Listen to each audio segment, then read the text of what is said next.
Hey, let's bring in Great Hill Capital Chairman Thomas Hayes. All right, Thomas, Goldman Sachs indicating that there's a lot of capitulation amongst hedge funds. You follow hedge funds, you know all about it. First of all, do you see this capitulation yourself, and what does it mean for the market? Well, this is very similar to the COVID lows in 2020. The smart money is wrong once again, and everyone's saying the dumb money has been buying this rally, the dumb money has been buying this rally. They bought it from March of 2020 to June of 2020, and then the institutions had to chase up after the market was already up 30-40%. We're seeing the exact same thing off the October lows from last year. Actually, the dumb money, the retail has been right. They've been buying the whole way up, and the institutions are going to have to put this money into cash.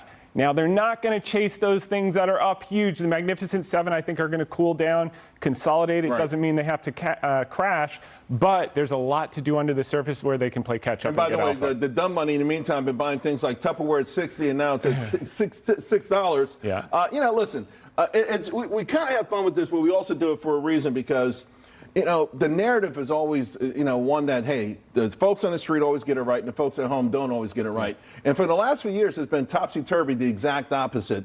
I want to now specifically focus on what you're looking at. For the second half of the year, you've got certain themes. You've got rotation, weak dollar, interest rates.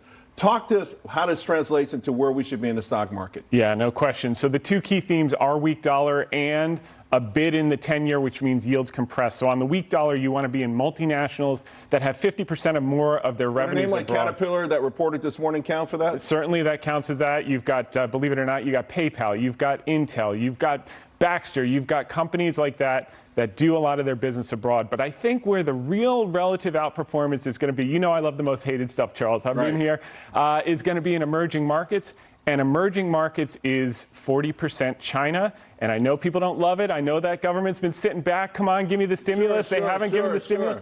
But like all politicians, they make the right decision after exhausting all other possibilities. And they're getting to the point where they're going to have to pull out the bazooka. And they can do it because they don't have inflation. That's coming. You're going to see huge bid in emerging markets the second half. That's going to be the catch-up. And you know we love BABA. I told you last time to buy it under 100. We got over 100. And I think the next stop is 120. All right. Well, a lot of fits and false starts with those Chinese names. Yeah. Maybe you're saying maybe this time around it works out. Yeah. Thomas, great stuff. Appreciate it. Thanks so much. All right, folks. Also remember.